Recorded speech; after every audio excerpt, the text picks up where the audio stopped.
Hello guys. तो आज एक हम बहुत इम्पोर्टेंट टॉपिक जिसके ऊपर एग्ज़ाम्स के अंदर क्वेश्चंस आते हैं 5 ईयर प्लान्स के बारे में डिस्कस करेंगे। जैसा कि नाम से पता चल रहा है कि 5 साल के लिए कुछ स्पेसिफिक प्लान्स बनाए जाते हैं कि इन ईयर्स के अंदर हम क्या डेवलपमेंट करेंगे, क्या चेंजेस करेंगे। ठीक है, तो बेसिकली 5 ईयर प्लान जो है वो सोवियत मॉडल के ऊपर बेस्ड था। ठीक है, Soviet means present day Russia के आसपास के जितने बॉर्डरिंग कंट्रीज हैं उन सब के ग्रुप्स पहले सोवियत यूनियन के नाम जाना जाता है, बाद में धीरे धीरे अलग हो गया। ठीक है, तो उस बेस के ऊपर 5 ईयर प्लान्स लिया गया। 5 ईयर प्लान्स के लिए एक कमीशन बनाया गया जिसको हम प्लानिंग कमीशन बोलते थे 1950 के अंदर।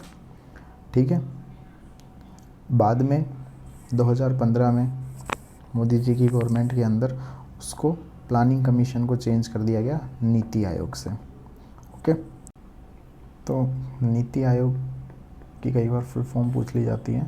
तो नीति से होता है national institute for transforming India. ठीक है, तो ये नीति आयोग की फुल फॉर्म होगी।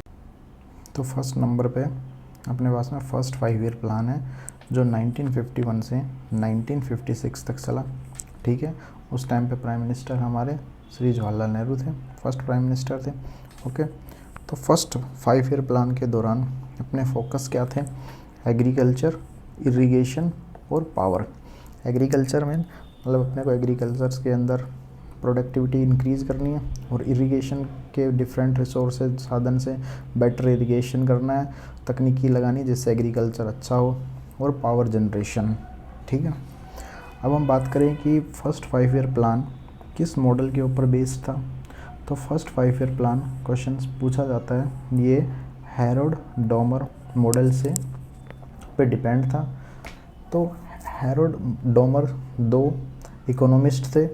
ठीक है, तो एक थे अपने पास में रॉय एफ हैरोल्ड और दूसरे इवसे डॉमर। ठीक है, ये 2 इकोनॉमिस्ट थे, इनके बेस के ऊपर ये 5 ईयर प्लान लिया गया।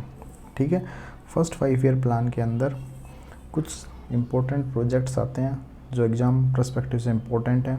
मल्टीपर्पज़ रिवर प्रोजेक्ट्स बनाए गए। ठीक है, मल्टीपर्पज़ रिवर प्रोजेक्ट्स मीन्स कि रिवर का जो पानी है हम उसको कैसे बेटर ट्रीट कर सकते हैं, लाइक कि रिवर से पानी से कैसे हम फ्लड को कंट्रोल कर सकते हैं। ठीक है, रिवर के पानी से हम कैसे बेटर इरिगेशन कर सकते हैं। उसके बाद में रिवर के पानी से हम कैसे पावर जनरेशन कर सकते हैं। तो इन सब के लिए मल्टीपर्पज़ रिवर प्रोजेक्ट बनाए गए, जैसे कि भाखड़ा नांगल, हीराकुंड और दामोदर वैली प्रोजेक्ट। ठीक है, भाखड़ा, अब हम देखते हैं थोड़ा सा इनके बारे में। जो भाखड़ा नांगल प्रोजेक्ट है वो बेसिकली सतलज रिवर के ऊपर बना हुआ है। ठीक है, भाखड़ा नांगल जो डैम प्रोजेक्ट हमने बनाया है वो सतलज रिवर पर बना हुआ है, जो कि हिमाचल प्रदेश और पंजाब की बाउंड्री के ऊपर है। ठीक है, दूसरा हमने बात की हीराकुंड डैम। जो हीराकुंड डैम है वो महानदी पर बना हुआ है। ठीक है, और महानदी कहाँ पे है? उड़ीसा के अंदर। ठीक है, और एक और डैम है जो इस दौरान बनाया गया था, that is Mettur dam. Mettur dam जो है वो कावेरी नदी पर बनाया गया है, जो कि तमिलनाडु के अंदर लोकेटेड है। ठीक है, तो ये कुछ इम्पोर्टेंट चीज़ हैं जो हम फर्स्ट 5 ईयर प्लान से रिगार्डिंग याद रखेंगे। अब हम बात करें कि फर्स्ट 5 ईयर प्लान के अंदर हमने टारगेट रखा था 2.1% हम ग्रोथ करेंगे, लेकिन एक्चुअल में हमने 3.6% की ग्रोथ की थी, जो कि एक बहुत ही अच्छे ग्रोथ थी। तो फर्स्ट 5 ईयर प्लान से रिलेटेड हम focus agriculture, irrigation and power किस मॉडल पे बेस्ड था? हैरोल्ड डॉमर मॉडल पे बेस्ड था। की प्रोजेक्ट्स क्या क्या थे? भाखड़ा नांगल जो कि सतलज नदी पर पंजाब और हिमाचल प्रदेश की बाउंड्री पे, मेटूर कावेरी तमिलनाडु के अंदर, और हीराकुंड महानदी उड़ीसा के अंदर, दामोदर वैली प्रोजेक्ट्स बनाए गए थे। सक्सेस 2.1% हमारा टारगेट था और अचीव हमने 3.6% किया था। तो एक बहुत अच्छी सक्सेस रही थी फर्स्ट 5 ईयर प्लान की जो 1951 से। सेकंड नंबर है अपना सेकंड 5 ईयर प्लान जो 1956 से 61 तक चला। तो सेकंड 5 ईयर प्लान के अंदर अगर हम बात करें मेन फोकस क्या था कि हमको इंडस्ट्रियलाइजेशन करना था, ठीक है। स्पेशली हैवी इंडस्ट्रीज़ अपने को अपने कंट्रीज़ के अंदर लगानी है, ठीक है। अगर हम बात करें मॉडल तो ये महालनोबिस मॉडल के ऊपर बेस्ड था। सेकंड 5 ईयर प्लान याद रखेंगे महालनोबिस मॉडल के ऊपर था। और सेकंड 5 ईयर प्लान के दौरान की इंडस्ट्रीज जो हमने बताया कि हाँ इंडस्ट्रियलाइजेशन करेंगे, तो उसके चलते हुए जो की इंडस्ट्रीज हैं जैसे कि स्टील प्लांट्स हैं वो बनाए गए। भिलई कहाँ पे अपना छत्तीसगढ़ के अंदर है, राउरकेला उड़ीसा के अंदर, और दुर्गापुर ये वेस्ट बंगाल के अंदर डिफरेंट जगह पे स्टील प्लांट्स लगाए गए सेकंड 5 ईयर प्लान के दौरान, याद रखेंगे। उस टाइम पे हमने टारगेट किया था कि हम इन 5 साल के अंदर 4.5% ग्रोथ करेंगे, लेकिन स्लाइटली थोड़ा कम रहा था। एक्चुअली हम 4.27% ही ग्रोथ कर पाए थे, ठीक है। तो ये सेकंड 5 ईयर प्लान।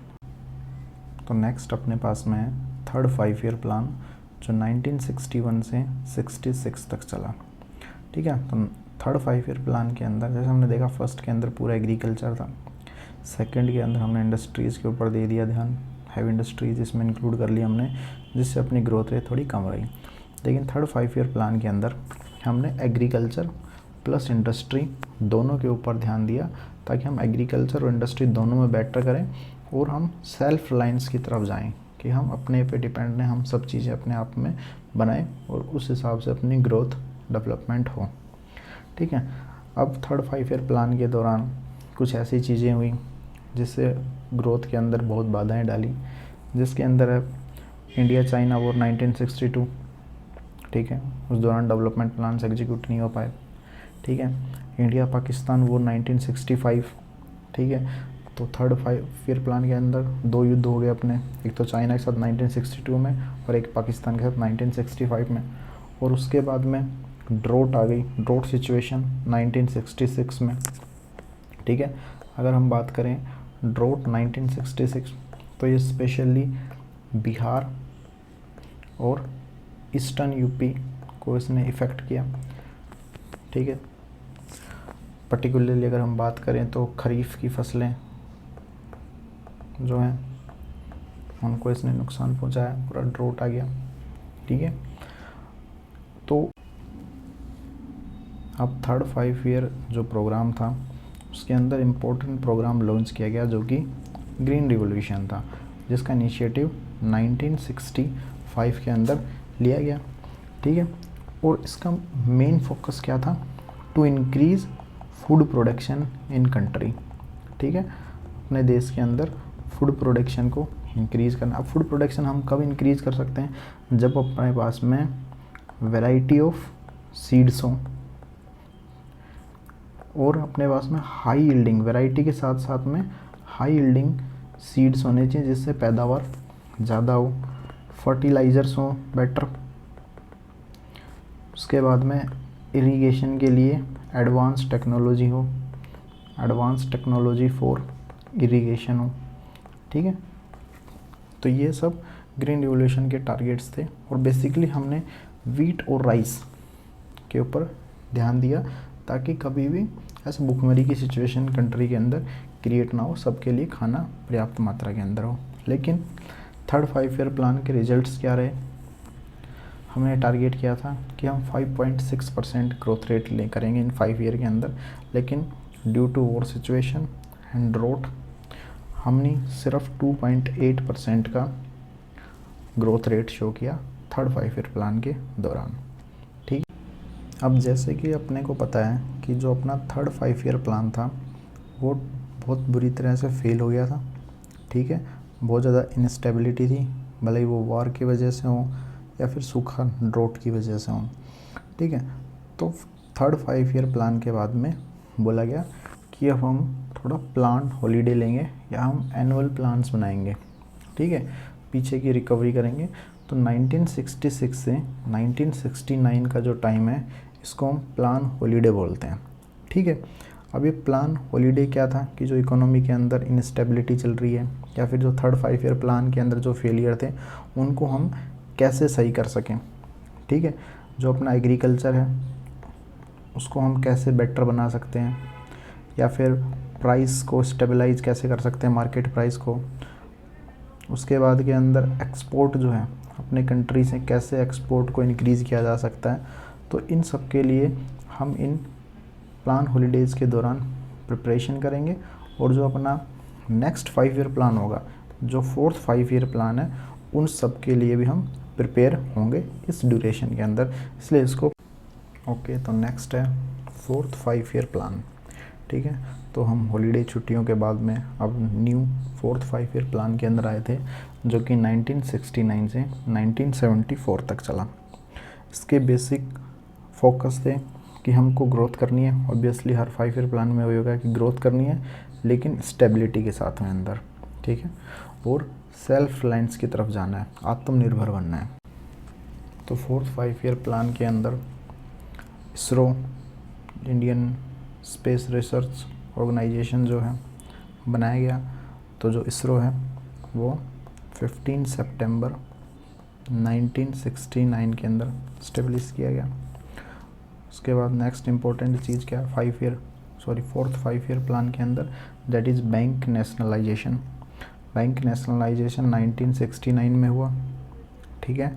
तो उस टाइम पे गवर्नमेंट ऑफ इंडिया ने जो 14 मेजर प्राइवेट बैंक थे उनको नेशनलाइज्ड किया, ठीक है, जिसके अंदर बैंक ऑफ इंडिया उस टाइम पे सबसे बड़ा बैंक माना जाता था, ओके। फोर्थ 5 ईयर प्लान के अंदर एक बहुत ही इम्पोर्टेंट चीज़ हुई, first nuclear test smiling Buddha नाम से गवर्नमेंट ऑफ इंडिया ने एक टेस्ट किया, जिससे अपने को न्यूक्लियर वर्ल्ड के अंदर एक एंट्री के जैसे देखा जा सकता है। उस टाइम पे हम 6th नंबर के कंट्री थे जिसने न्यूक्लियर टेस्ट किया, या न्यूक्लियर पावर उस टाइम पे हमने मान लो कि अचीव की, ठीक है। तो स्माइलिंग बुद्धा जो है उस टाइम पे हमारे प्राइम मिनिस्टर इंदिरा गांधी थे, ठीक है। और जो स्माइलिंग बुद्धा है इसका नाम किस लिए पड़ा ऐसा, क्योंकि ये बुद्ध पूर्णिमा के दिन एग्जीक्यूट किया गया था, ठीक है। और जो प्रोजेक्ट है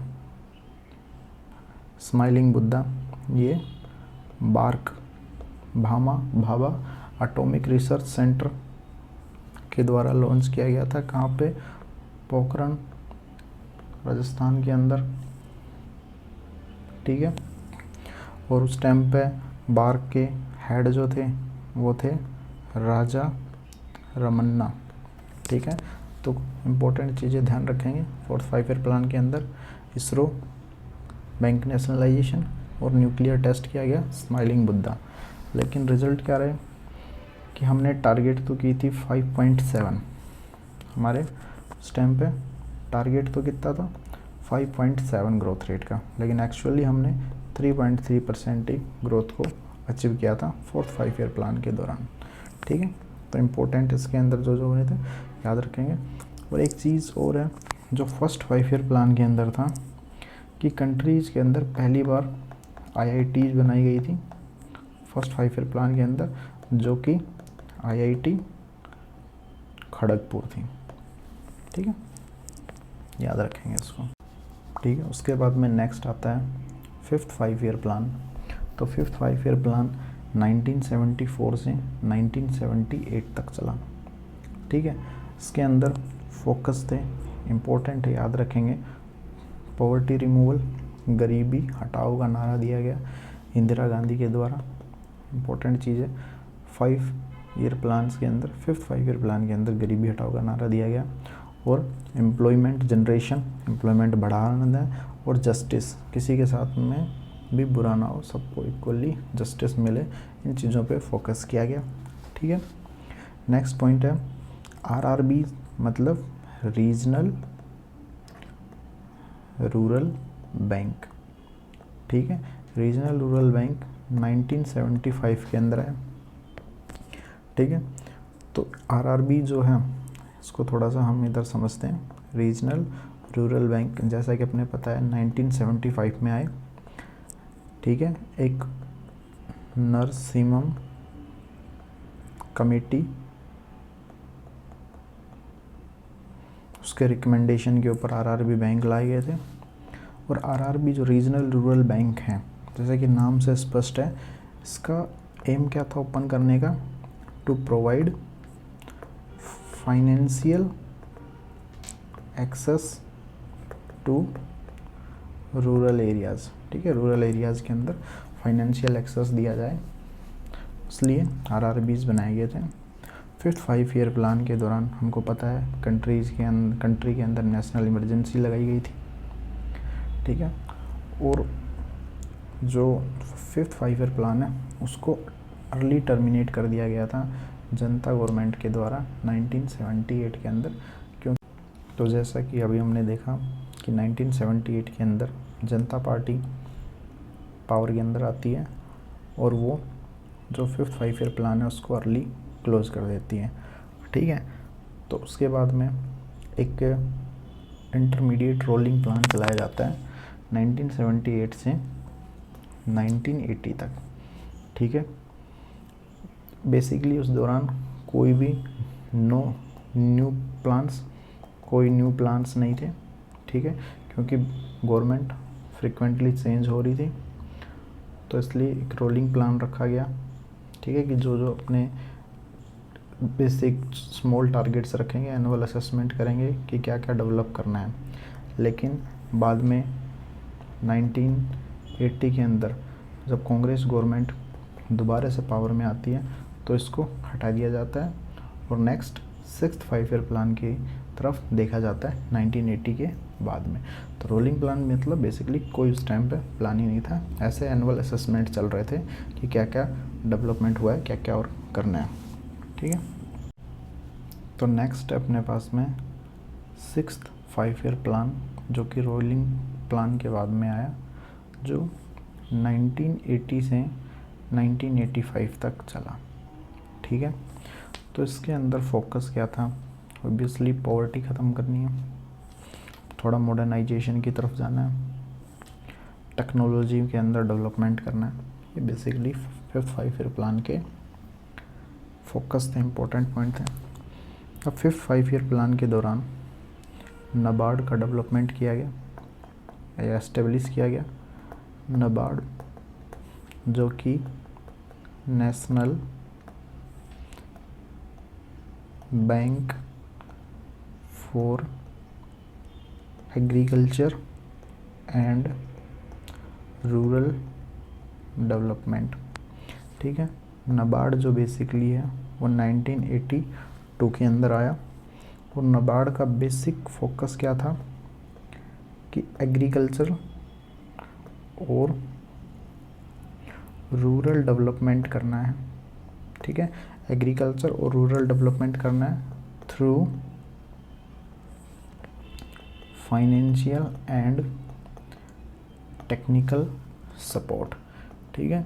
कि जो नाबार्ड एक संस्था जो बनाई गई जो कि गांव के रूरल लोगों को एग्रीकल्चर के बारे में और रूरल डेवलपमेंट कैसे करना है उसके लिए क्रेडिट्स देगी। तो नाबार्ड के बाद में नेक्स्ट था NREP। NREP क्या है? नेशनल रूरल एम्प्लॉयमेंट प्रोग्राम, ठीक है, जो कि अक्टूबर 1980 के अंदर आया था और ऑफिशियली इसको 1981 के अंदर स्टार्ट कर दिया गया था। तो नेशनल रूरल एम्प्लॉयमेंट इम्पोर्टेंट है, ये सब पॉइंट्स इनको याद रखेंगे। तो नेशनल रूरल एम्प्लॉयमेंट जो प्रोग्राम है उसका बेसिक मुद्दा क्या था कि जो रूरल एरिया के गरीब लोग हैं उनको एम्प्लॉयमेंट दिया जाए। किस कंडीशन के अंदर? मान लो कभी ड्रॉट हो गया, फसल नहीं हुई, ठीक है, या फूड की कमी आ रही है, खाने की कमी आ रही है, तो उस दौरान उनको कुछ एम्प्लॉयमेंट दिया जाए। ये नेशनल रूरल एम्प्लॉयमेंट प्रोग्राम का एम था, ठीक है। इसके अंदर सेंटर और स्टेट दोनों के कोऑपरेशन से ये काम होता था। आगे चल के जो नेशनल रूरल प्रोग्राम है वो 1989 के अंदर ज्वार रोजगार योजना के अंदर कन्वर्ट हो गया। ठीक है, और ये तो जैसा कि हमने पढ़ा कि जो नरेगा है वो 1988 के अंदर ज्वार रोजगार योजना बन गया, और यही आगे चल के MGNREGA बन गया, Mahatma Gandhi national rural employment guarantee act. ठीक है, जो कि 2005 के अंदर आया, जिसमें बताया गया कि जो गांव के रूरल लोग हैं उनको 1 साल के अंदर मिनिमम 100 डेज़ के लिए कोई भी काम दिया जाएगा, रूरल काम कराया जाएगा डेवलपमेंट का, रूरल डेवलपमेंट के लिए। ठीक है, 6th 5 ईयर प्लान के अंदर डेयरी डेवलपमेंट के ऊपर, डेयरी प्रोडक्ट्स के ऊपर ध्यान दिया गया, उनको कैसे इंक्रीज़ करना है। ठीक है, तो ये 6th 5 ईयर प्लान के अंदर में आता है basically NABARD, national rural employment programme, और ये मॉडर्नाइजेशन एंड टेक्नोलॉजिकल डेवलपमेंट। तो नेक्स्ट अपना है 7th 5 ईयर प्लान, जो कि 1985 से 1990 तक चला। उस टाइम पे राजीव गांधी गवर्नमेंट थी। ठीक है, राजीव गांधी हमारे प्राइम मिनिस्टर थे। और 7th 5 ईयर प्लान को हम जॉन डब्ल्यू मिलर मॉडल भी बोलते हैं, याद रख सकते हैं, एग्जाम में पूछा जा सकता है। 7th 5 ईयर प्लान की अगर हम फोकस की बात करें तो मेन फोकस था फूड, वर्क एंड प्रोडक्टिविटी को कैसे इंक्रीज किया जाए। और जो 7th 5 ईयर प्लान था वो ग्रोथ ओरिएंटेड था, और उस टाइम पे बेसिक लिबरलाइजेशन स्टार्ट हो गया था। ठीक है, तो लिबरलाइजेशन ऑफ इकोनॉमी क्या होता है कि ऐसी प्रोसेस जिसके अंदर गवर्नमेंट का कंट्रोल या तो कम किया जाए या ख़त्म कर दिया जाए in the activities of economic. ठीक है, इकोनॉमी की एक्टिविटी के अंदर अगर गवर्नमेंट का जो कंट्रोल है वो रिड्यूस कर दिया जाए या हटा दिया जाए, जिससे कि हम फ्री मार्केट को प्रमोट कर सकें, कंपटीशन को प्रमोट कर सकें और प्राइवेट इन्वेस्टमेंट की जा सकें, तो उसको बोलते हैं हम लिबरलाइजेशन। तो basic liberalisation 7th 5 year plan के अंदर स्टार्ट हुआ था। ठीक है, इसके अंदर एक इम्पोर्टेंट डेवलपमेंट निकल के आया, एक बोर्ड बनाया गया, that is called SEBI. SEBI की फुल फॉर्म होती है securities and exchange board of India. ठीक है, जो कि 1988 में एक नॉन स्टैट्यूटरी बॉडी बनाई गई। ठीक है, नॉन स्टैट्यूटरी बॉडी बनाई गई 1988 के अंदर, लेकिन बाद में चल के 1992 के अंदर through security and exchange board act, किसी एक्ट के दौरान जब हम किसी भी बॉडी को बनाते हैं तो वो एक स्टैट्यूटरी बॉडी कहलाती है। तो 1992 के अंदर उसको स्टैट्यूटरी बॉडी बना दिया गया, जो कि अपने देश के स्टॉक्स, इन्वेस्टमेंट और जो कैपिटल मार्केट हैं उनको रेगुलेट करती है। तो सेबी अगर हम बात करें इन सिंपल फॉर्म्स, जो सेबी है वो 1988 में आई, 1992 के अंदर उसको एक स्टैट्यूटरी बॉडी बनाया गया। ठीक है, जो कि कैपिटल मार्केट और इन्वेस्टमेंट्स जो हैं उनको रेगुलेट। तो नेक्स्ट, जैसा कि अपने को पता है कि 1990 से लेकर 1991 तक इंडिया ने एक सीवियर इकोनॉमिक क्राइसिस फेस किया। हमारे जो फॉरेन एक्सचेंज रिजर्व थे वो ख़त्म हो गए थे। ठीक है, इकोनॉमिक सिचुएशन बहुत ज़्यादा ख़राब थी, जिस वजह से 8th 5 ईयर प्लान को थोड़ा डिले किया गया या पोस्टपोन किया गया। ठीक है, मेन रीज़न क्या था, इकोनॉमी बहुत फास्ट चेंज हो रही थी पूरे वर्ल्ड के अंदर, और पॉलिटिकल भी स्टेबिलिटी थोड़ा मेंटेन करने के लिए डिले कर दिया 8th 5 ईयर प्लान को। ओके, और उस टाइम पे इकोनॉमिक कंडीशंस ख़राब थी हमारी, तो इसलिए हमने IMF से लोन लिया गया, जो ये इंटरनेशनल बॉडी है जो लोन प्रोवाइड्स करती है। ठीक है, तो इसलिए उसको एनुअल प्लान बोला गया 1992, जिसमें 8th 5 ईयर प्लान को डिले किया गया। अब हम बात करते हैं 8th 5 ईयर प्लान की, जो कि अपने एनुअल प्लान्स के बाद में आया, जिनको डिले कर दिया गया था। तो 8th 5 ईयर प्लान जो है 1992 से 1997 में आया, delayed due to the economic crisis of 1991।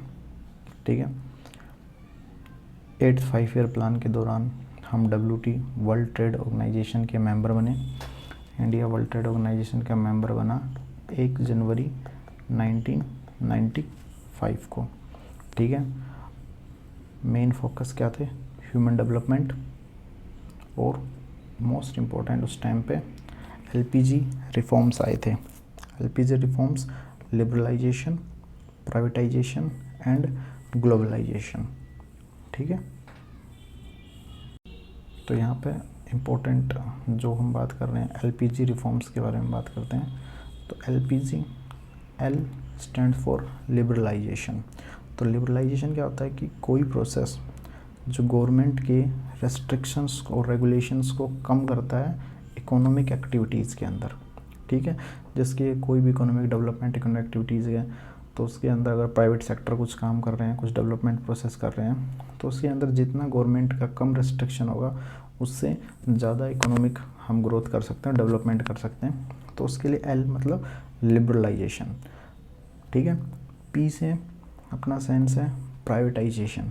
ठीक है, कि ये नहीं कि एक स्टेट के अंदर जितनी भी चीज़ें इकोनॉमिक एक्टिविटीज़ हो रही हैं वो सब गवर्नमेंट के रेगुलेशन और रेस्ट्रिक्शंस के अंदर हो, उनको थोड़ा प्राइवेट सेक्टर्स को देना चाहिए, जो कि और बेटर अच्छे से वो उसको चीज़ों को डेवलपमेंट कर सकें। ठीक है, और सभी के एक फ्रीली उस पर काम कर सकें, ये नहीं कि सिर्फ उस पर गवर्नमेंट का डोमिनेंस रहे। 3rd नंबर पे है ग्लोबलाइजेशन। ठीक है, ग्लोबलाइजेशन मतलब इंडियन इकोनॉमी को ग्लोबल ट्रेंड्स के ऊपर, बाहर की कंट्रीज़, बाहर की इकोनॉमीज़ कैसे डेवलप कर रही हैं, तो एक इंडियन इकोनॉमी को वर्ल्ड लेवल पे उस लेवल की इकोनॉमी बनाने के लिए हमको ग्लोबलाइजेशन की तरफ ध्यान देना पड़ेगा, जिसमें अपने को फॉरेन इन्वेस्टमेंट को इंक्रीज़ करना पड़ेगा। ठीक है, फॉरेन के अंदर हम अपना इन्वेस्टमेंट करें। ठीक है, और अपने को एक्सपोर्ट ओरिएंटेड अप्रोच अपनानी पड़ेगी। एक्सपोर्ट ओरिएंटेड कि हम अपने प्रोडक्ट्स को दूसरे कंट्रीज़ के अंदर हायर रेट्स के ऊपर या फिर एक डेवलपमेंट के पर्पज़ से हम उनको एक्सपोर्ट कर सकें। तो उसके लिए हमको ग्लोबलाइजेशन बाकी कंट्रीज़ के अंदर भी अपने को टारगेट करना पड़ेगा, ना कि सिर्फ एक इंडिया लिमिटेड बाउंड्री के अंदर काम करेगा। इसके अलावा 8th 5 ईयर प्लान के अंदर एक इम्पोर्टेंट स्कीम लाई गई, मिड डे मील 1995, जो कि उसको लॉन्च किया गया था, national programme of nutritional support to primary education. National programme for nutritional support for primary education. Basically जब स्टार्ट किया 1995 के अंदर, तो ये बच्चों के हंगर इश्यूज़ को एड्रेस करने के लिए, उनके माल न्यूट्रिशंस जो हैं उनको हटाने के लिए, और सोसाइटी के अंदर एक इक्वलिटी प्रोवाइड करने के लिए इसको लाया गया था, ताकि बच्चों का पढ़ने पे मन लगे, स्कूल में अटेंडेंस बच्चों की ज़्यादा हो, स्कूल में स्टूडेंट्स का रिटेंशन और नेक्स्ट ईयर भी बच्चे पढ़ें। ठीक है, और हंगर जो है हम उसको हरा सकें, उसके लिए mid day meal scheme government के द्वारा लॉन्च की गई थी। ठीक है, अब मिड डे मील स्कीम का अगर हम देखें तो 1995 के अंदर बेसिकली ये प्राइमरी स्कूल्स तक था। ठीक है, 1995 के अंदर ये सिर्फ प्राइमरी स्कूल था। आगे चल के 2001 के अंदर ये एक यूनिवर्सल बन गया। पहले ये एक मिड डे मील था, बेसिकली 2400 ब्लॉक्स के अंदर चालू किया गया था। ठीक है, उसके बाद में 2001 के अंदर इसको एक यूनिवर्सल बना दिया कि सभी गवर्नमेंट स्कूल हैं और जितने भी गवर्नमेंट एडेड स्कूल हैं उन सभी स्टेट्स के अंदर मिड डे मील दिया जाएगा। आगे चल के 2007 के अंदर जो प्राइमरी स्कूल को एक्सटेंड करके इसको अपर प्राइमरी तक कर दिया गया। ठीक है, सभी स्टेट्स के अंदर 2007 के अंदर। फिर आगे चल के 2009 में right of children to free and compulsory education act 2009 आया। ठीक है, 2009 के अंदर right of children for free and compulsory education आया, जिसके अंदर एक प्रोविज़न इंक्लूड किया गया कि provision of a kitchen in every school for cooking of mid day meal. ठीक है, तो 2009 के अंदर जो एक्ट आया उसमें जो सभी बच्चों को एजुकेशन प्रोवाइड करने वाली बात की गई, तो इसमें एक प्रोविज़न वो भी दिया गया कि सभी स्कूलों के अंदर गवर्नमेंट या गवर्नमेंट एडेड स्कूल के अंदर किचन होगा जो बच्चों को मिड डे मील प्रोवाइड करेगा। ठीक है, आगे चल के 2013 के अंदर बताया गया कि जो 14 ईयर्स तक के बच्चे हैं उन सभी को फ्री कुक्ड और हॉट मिड डे मील दिया जाएगा सभी गवर्नमेंट और गवर्नमेंट एडेड स्कूलों के अंदर। किसके अंदर? नेशनल फूड सिक्योरिटी एक्ट 2009 के अंदर ये एक लीगल प्रोविज़न बना दिया गया कि आपको ऐसे करना है। ठीक है, तो 8th 5 ईयर प्लान के अंदर मिड डे मील स्टार्ट किया था जो कि इम्पोर्टेंट है उसको। नेक्स्ट अपने पास में आता है 9th 5 ईयर प्लान जो 1997 से 2002 तक चला। उस टाइम हमारे प्राइम मिनिस्टर थे अटल बिहारी वाजपेयी और अपना एम था growth with social justice, growth भी हो और सोशल जस्टिस भी रहे एंड सेल्फ रिलायंस आत्मनिर्भर जो हमारा स्टार्टिंग से रहा है।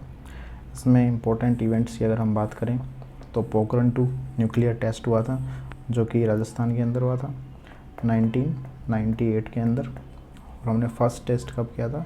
स्माइलिंग बुद्धा के दौरान 1974 के अंदर, याद रखेंगे। और इसी दौरान कारगिल वॉर हुआ था 1999 का। तो इम्पोर्टेंट इवेंट्स हैं जो 9th 5 ईयर प्लान से याद रखेंगे। नेक्स्ट है अपने पास में 10th 5 ईयर प्लान 2002 से 2007।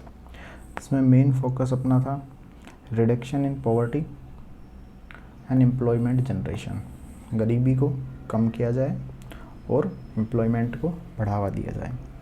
नेक्स्ट है अपने पास में 11th 5 ईयर प्लान जो 2007 से 2012 तक चला। ठीक है, इसके अंदर जो मेन फोकस था वो था faster and more inclusive growth. ठीक है, और इसके अंदर की स्कीम्स की बात करें तो नरेगा, सर्व शिक्षा अभियान और मिड डे मील का एक्सपेंशन किया गया जो हमने पीछे भी देखा है अभी। ठीक है, तो ये कुछ स्कीम्स हैं, इंपॉर्टेंट चीज़ें हैं, इनको याद रखेंगे। नेक्स्ट अपने पास में 12th 5 year plan. 12th 5 year जो प्लान था ये अपना लास्ट 5 ईयर प्लान था जो 2012 से 2017 तक चला। ठीक है, इसका मेन एम था faster, sustainable and more inclusive growth. अगर 11 ईयर की देखें तो इसका था फास्टर और मोर इंक्लूसिव ग्रोथ, लेकिन 12th 5 ईयर के अंदर था फास्टर और sustainable and more inclusive growth, और ये लास्ट 5 ईयर प्लान था। इसके बाद के अंदर जो प्लानिंग कमीशन है उसको नीति आयोग के अंदर कन्वर्ट कर दिया गया। ठीक है, तो ये बेसिक हमारे सभी 5 ईयर प्लान से रिगार्डिंग कुछ इम्पोर्टेंट इवेंट्स और चीज़ें थी जो हमने को याद रखना है, बहुत इंपॉर्टेंट है और एग्ज़ाम पर्सपेक्टिव से तो बहुत ज़्यादा इंपॉर्टेंट है। बहुत सारे क्वेश्चन इसमें से पूछे जाते हैं।